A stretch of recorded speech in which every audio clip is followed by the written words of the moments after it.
What up, y'all? It's your boy, Mr. Downtown Ray Melo, and you're listening to the Entertainment Report on iHeartRadio, live from Dubai for Monday, December 26, 2016, delivering some major stories and trends going on in the world of entertainment and beyond. You can follow the show on Facebook, Twitter, or Instagram, facebook.com/The Entertainment Report with Ray Melo, that's RAYMELO, on Twitter at The Enter Report, or on Instagram at The Entertainment Report. You can listen to the show anytime you want on iHeartRadio. Just go to iHeart.com or your iHeart phone app, search for The Entertainment Report, and it'll take you to the page. I hope everyone had a great Christmas weekend.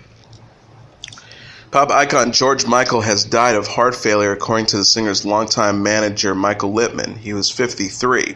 The English singer, songwriter, and record producer who rose to fame with the group Wham! In the 1980s was found dead on Christmas morning, says Littman. His rep said in a statement to the BBC, "It is with great sadness that we can confirm that our beloved son, brother, and friend George passed away peacefully at home over the Christmas period. The family would ask that their privacy be respected at this difficult and emotional time. There will be no further comments at this stage." Littman said on Sunday, "I'm devastated."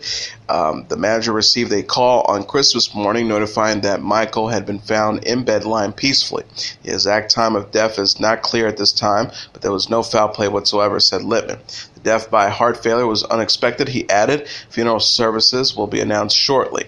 The Thames Valley Police, calling the death unexplained but not suspicious, sent the Hollywood Reporter the following statement. The Thames Valley Police were called to a property in Gorey-on-Thames shortly before 2 p.m. Christmas Day. Sadly, a 53-year-old man was confirmed deceased at the scene. At this stage, the death is being treated as unexplained but not suspicious. A post-mortem will be undertaken in due course. There will be no further updates from the Thames Valley Police until the post-mortem has taken place. Michael gained success in the 1980s with Wham!, the duo created with his friend Andrew Ridgeley. Both as a solo artist and with Wham!, Michael collected 10 number one singles on the Billboard Hot 100 charts, including Fave, Father Figure, One More Try, and Careless Whispers. The latter cut was credited to Wham! Featuring George Michael, while Wham! Notched 2 more number ones with Wake Me Up Before You Go and Everything She Wants. Over the Billboard 200 album charts, Wham! Collected number one with its breakthrough album Make It Big, spending 3 weeks at number one in 1985, while Michael led the list as a soloist with Faith, spending 12 weeks in the top spot in 1988. He has sold more than 115 million records globally, according to Sony Music. Born Georgios Kyriakos Peninetio in London on June 25, 1963, Michael showed his musical aspirations early on while attending school in the towns of Bushey and Kingsbury in the United Kingdom. It was at the former where he would meet future Wham! Partner Andrew Ridgeley. The two would form a ska band called The Executive, which featured Ridgeley and his brother Paul, though it was short-lived. Michael also spent time busking on the London Underground, where he performed songs by Elton John, David Bowie, and the Beatles. Michael and Ridgeley formed Wham! In 1981 and released their debut album Fantastic in July of 1983, which quickly shot up to the top of the British charts. The 1982 single Young Guns was a top 5 hit that made its way across the pond to the United States, but the band's debut only reached number 83 on the Billboard 200 album charts that year. That all changed with the follow-up album Make It Big, which was released on October 23, 1984. It reached number one on the US, UK, Japan, and multiple territories, with lead track Wake Me Up Before You Go sitting at the top spot of the US Hot 100 charts for 3 weeks. That album also included the singles Freedom, Everything She Wants, and the ballad Careless Whisper, a quantified smash that reached number one on the U.S. and stayed there for 3 weeks. Other Wham! Feats include a history-making tour of China in 1985, marking the first time a Western act performed in the country. Wham! Officially split in 1986, releasing a farewell single, Edge of Heaven. Michael's solo endeavors extended beyond Wham! To include an appearance on the all-star charity single Do They Know It's Christmas in 1984 and a duet with Aretha Franklin, I Knew You Were Waiting for Me in 1987, which won a Grammy Award in 1988 for Best R&B Performance, Duo or Group with Vocals. But it was his first solo album, Faith, which was released in 1987, which catapulted him to a virtually unprecedented level of fame. Beginning with its racy first single, I Want Your Sex, which was banned by some radio stations due to its sexually suggested lyrics. American Top 40 host Casey Kasem would not say the song's name on the air. And its video, relegated to late-night plays on MTV, but still shot to number 2 on the Billboard Hot 100. Fave's title track would lock in what would later become one of the best-selling albums of all time.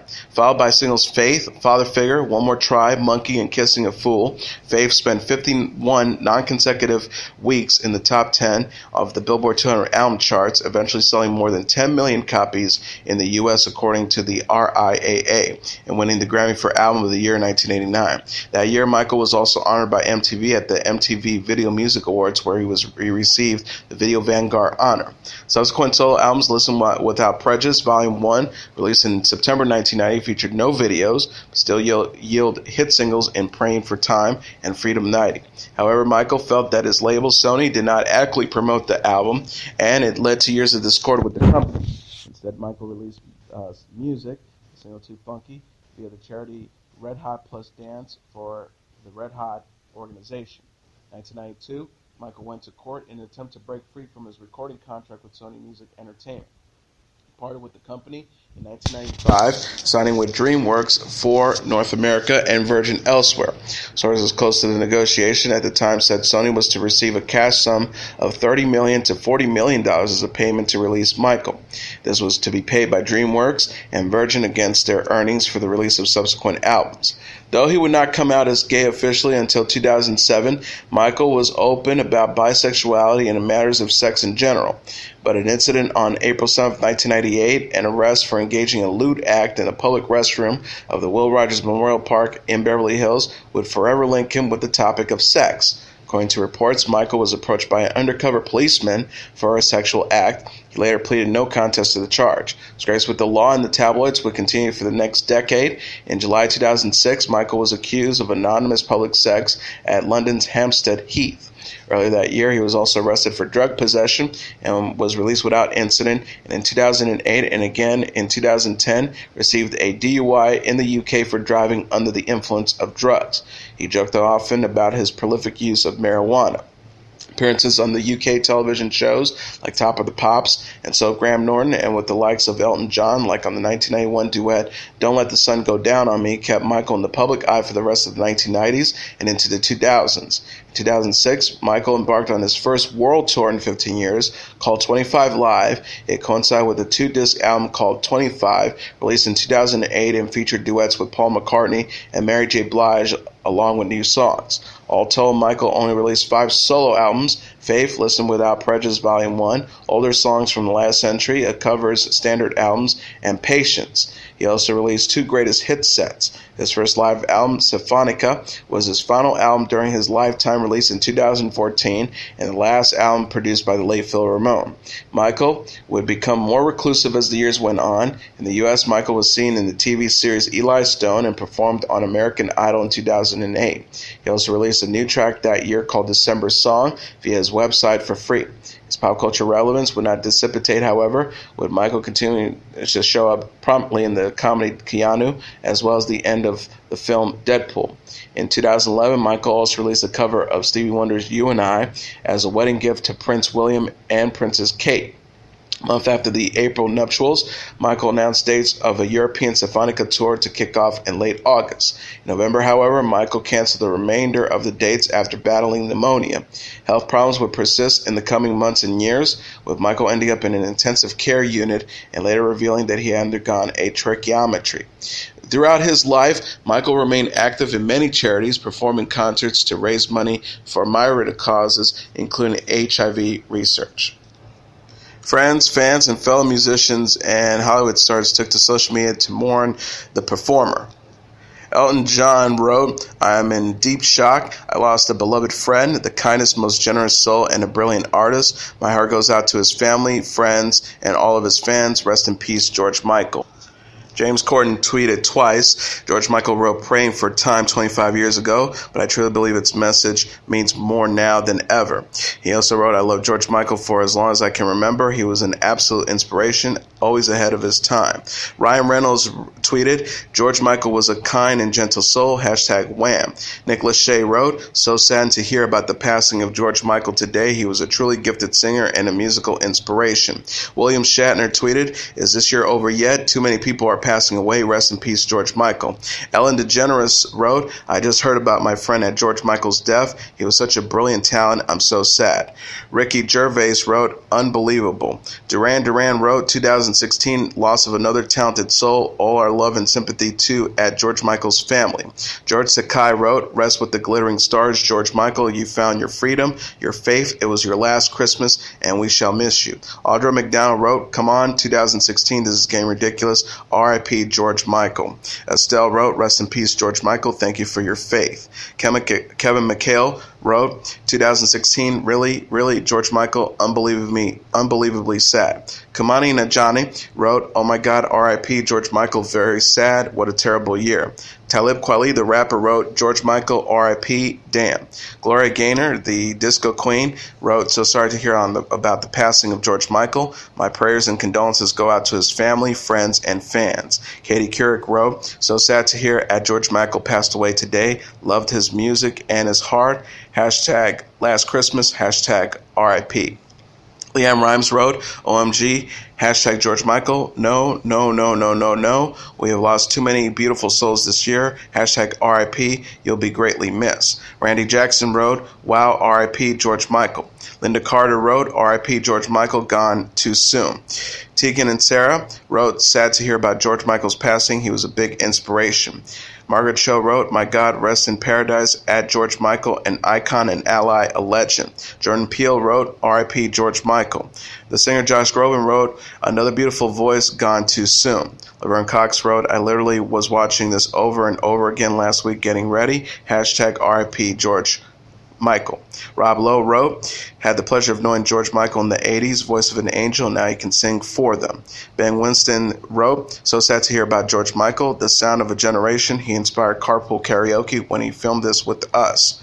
Mary Lopez wrote, floored by the news of George Michael's passing, a fantastic and talented singer, soulful, hashtag Wham, hashtag Careless Whispers, hashtag Faith, hashtag Freedom, hashtag Last Christmas. Stephen Merchant wrote, R.I.P. George Michael, so good-humored and self-deprecating when he joined us in Extras. 2016 just won't give us a break.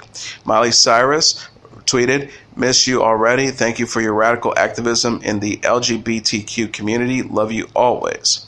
The AB Foundation wrote, who sang more beautifully than George Michael? No one.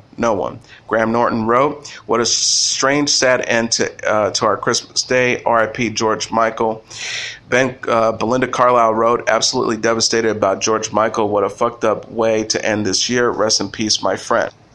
And Madonna wrote, farewell, my friend. Another great artist leaves us. Hashtag 2016, fuck off now, Madonna.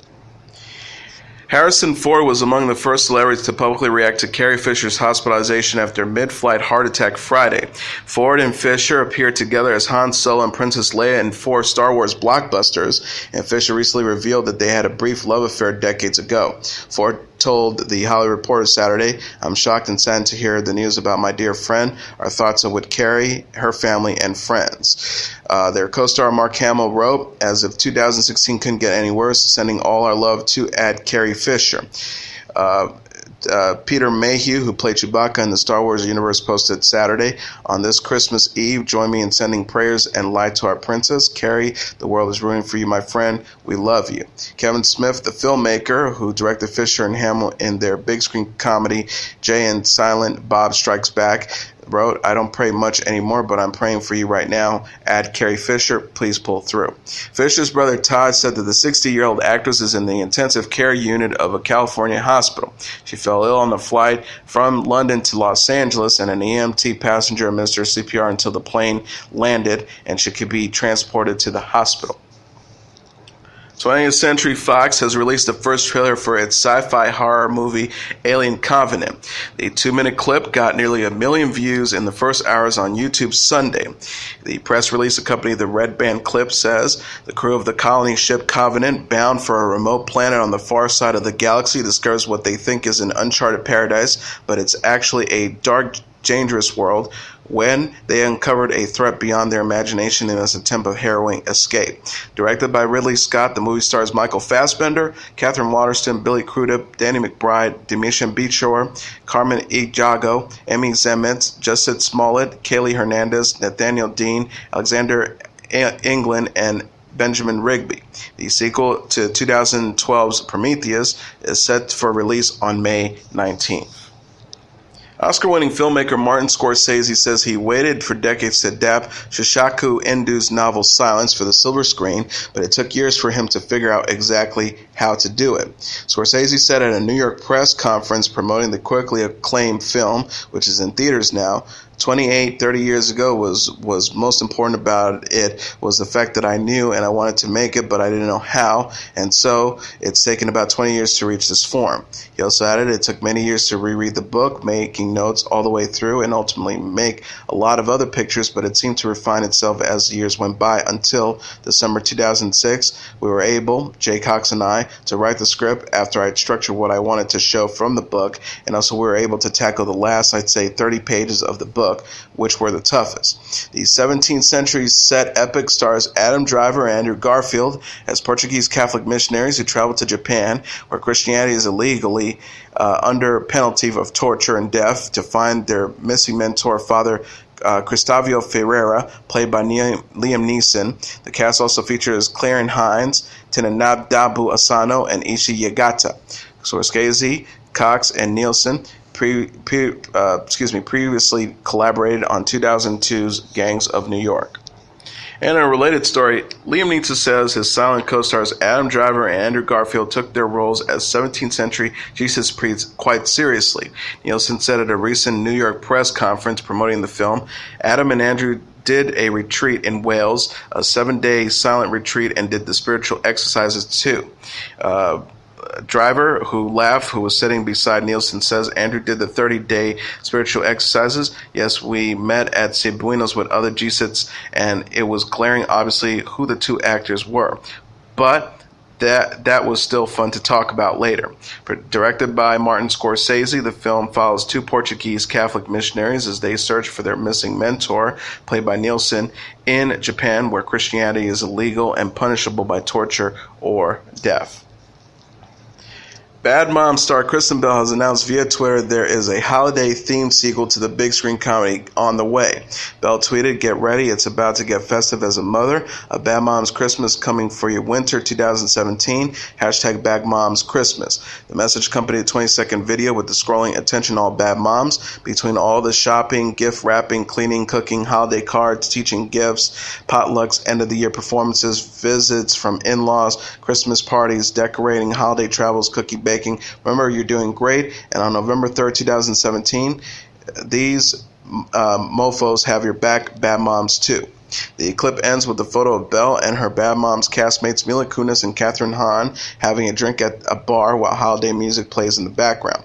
The first movie followed a trio of overworked mothers as they rebel against the notion they can and should make their children's lives perfect. Divergent star Miles Teller flipped his Bronco in a car crash Thursday night in the San Fernando Valley. The 29-year-old actor and girlfriend Kaylee Sperry were driving in Teller's SUV when an Uber driver cut them off, according to E! News. TMZ reported Teller was unharmed but angry, allegedly screaming, "You messed up my truck," at the Uber driver. Sources claimed the star was so upset that people had to restrain him from attacking the driver. Law enforcement sources told TMZ the crash wasn't Teller's fault and that drugs and alcohol didn't contribute to the accident.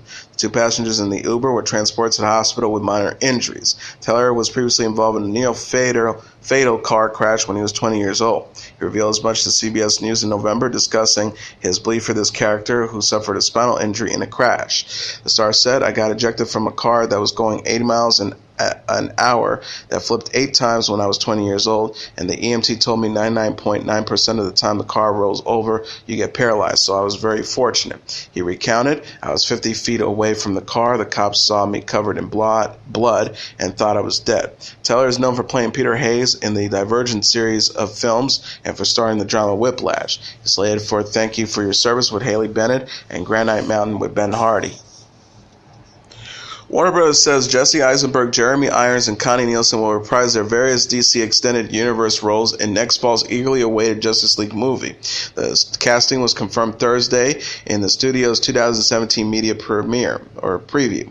Directed by Zack Snyder, the superhero ensemble picture is set for release on November 17th. It will star Ben Affleck as Bruce Wayne / Batman, Henry Cavill as Clark Kent / Superman, Amy Adams as Lois Lane, Gal Gadot as Diana Prince / Wonder Woman, Ray Fisher as Victor Stone / Cyborg, Jason Momoa as Arthur Curry / Aquaman, and Eliza Miller as Barry Allen / The Flash. Batman vs. Superman, Dawn of Justice veterans Eisenberg and Irons will return as Superman foes Lex Luthor and Wayne's butler Alfred, while Man of Steel and BVS alum Lane will once again portray Kent's foster mom Martha, and Nielsen will play Queen Hypatia, a key character in the upcoming Wonder Woman standalone movie.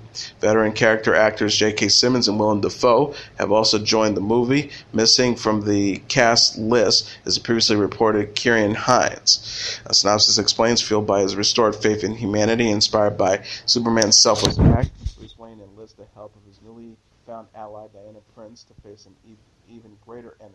Together, Batman and Wonder Woman work quickly to find and recruit a team of meta-humans to stand against this newly awakened threat. But despite the formation of this unprecedented league of heroes, Batman, Wonder Woman, Aquaman, Cyborg, and The Flash, it may also be too late to save the planet from an assault of catastrophic proportions. Viola Davis's career will be the focus on January 5th's edition of Inside the Actors Studio, Bravo announced. Davis is a Tony and Golden Globe award-winning actress known for her work in the films The Help, Doubt, Eat, Pray, Love, Get On Up, and Suicide Squad, as well as on the TV show How to Get Away with Murder. A press release says, in anticipation of the revival of Rose Maxon in Fences, the stage and screen actress and producer discussed her greatest performances and achievements. From Impoverished Begins, Living on Welfare, to attending Juilliard, and ultimately receiving her first Tony for a portrayal of Tanya in King Hedley II, Davis is one of the most celebrated actresses of her generation. Sci-Fi says it will continue its New Year's tradition of airing the Twilight Zone Marathon. The cable network will show 128 classic episodes from December 31st to January 2nd. The science fiction supernatural anthology series was created by Rod Serling and initially ran from 1959 to 1964. Notable guest stars on the popular program included Art Carney, Buddy Ebsen, Jack Elam, Buster Keaton, Burgess Meredith, Agnes Moorehead, Bill Bixby, Vera Miles, Charles Bronson, Robert Duvall, Anne Francis, Marriott Hartley, Dennis Hopper, Ron Howard, Elizabeth Montgomery, Leonard Nimoy, Robert Redford, Burt Reynolds, Don Rickles, William Shatner, Telly Savalas, and George Takei. The show has been revived several times in television and film form over the years. Brad Pitt says Angelina Jolie has compromised their kids' privacy since their highly publicized split. The 53-year-old actor's lawyers filed a motion this week asking a judge to steal records regarding Pitt's children with Jolie, claiming the 41-year-old actress has exposed their 6 kids in their ongoing divorce. Pitt's attorney claims in the new court documents obtained by E! News, Angelina exposed the children by making public the names of their therapists and other mental health professionals. It also added, Angelina appeared to be determined to ignore even agreed-upon standards relating to the children's best interests, and she is attempting to clear the way to put in the public eye any allegations she can without regard to the impact of the minor children. Lawyers suggested Angelina apparently has no self-regulating mechanism to preclude sensitive information from being placed in the public record, or she has other motives. Jolie has filed unsealed documents, including her temporary custody agreement with Pitt, since their split, according to TMZ. Pitt's request for an emergency order to seal documents pertaining to the divorce was denied earlier this month. A source told People magazine at the time, Angelina has consistently made public statements and public filings throughout this process. Brad has not. The insider added he wants to do what is the best interest of his children and his entire family, including her, frankly, and that is to keep this private. Jolie filed for divorce from Pitt in September after 2 years of marriage and a decade together. The pair shared 15-year-old Maddox, 13-year-old Pax, 11-year-old Sahara, 10-year-old Shiloh, and 8-year-olds Vivian and Knox. Avril Lavigne wasn't amused by Mark Zuckerberg's recent joke about Nickelback. The 32-year-old Canadian singer accused Zuckerberg of promoting bullying in a post Thursday after the Facebook founder poked fun at Nickelback her estranged husband Chad Kroger's ban.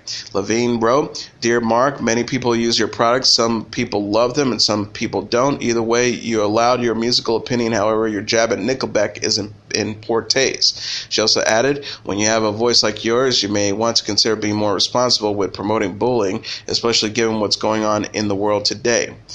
She also hashtag say no to bullying, hashtag the joke is old, hashtag Nickelback has sold over 50 million albums. Zuckerberg had dissed Nickelback in a video introducing his home Al assistant Jarvis this week. He has Jarvis to play some good Nickelback songs in the promo, prompting a less than flattering response. The program answered, "I'm sorry, Mark, I'm afraid I cannot do that. There are no good Nickelback songs." Facebook founder says, "Good. That was an actual test. How about just playing some songs that our whole family likes?" Levine and Kroger announced in their separation in September 2015 after 2 years of marriage. The couple sparked reconciliation rumors in March after they reunited in the studio and attended the Juno Awards together the next month. Levine said at the time of their split, "It is with a heavy heart that Chad and I announce our separation today. We are still and forever will be the best of friends and will always care deeply for each other."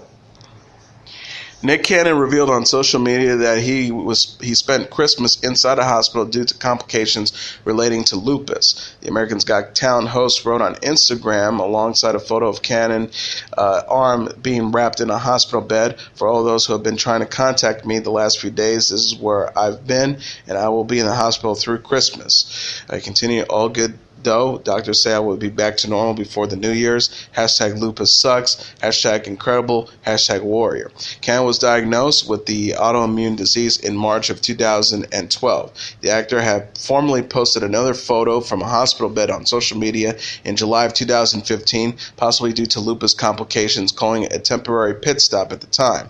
He continued by saying, "Sometimes I can be a little too bullheaded and stubborn. I got to stop running my body to the ground. I be wanting to grind nonstop, but the engine can't run on fumes. On the low, though, I really think I'm a superhero." Rogue One, a Star Wars story, became the #1 movie in the weekend box office for the second week in a row, making $22.7 million. Coming in #2 was Sing, which made $13 million. #3, Passengers, made $4.5 million. #4 was Why Him, which made $3.9 million. And #5, Assassin's Creed, made $3.7 million. Rounding out the top tier was Maona, which made $2.8 million. Office Christmas Party, which made $1.6 million. Collateral Beauty, which made $1.2 million, Fantastic Beasts and Where to Find Them, which made $1 million, and La La Land, which made $977,000.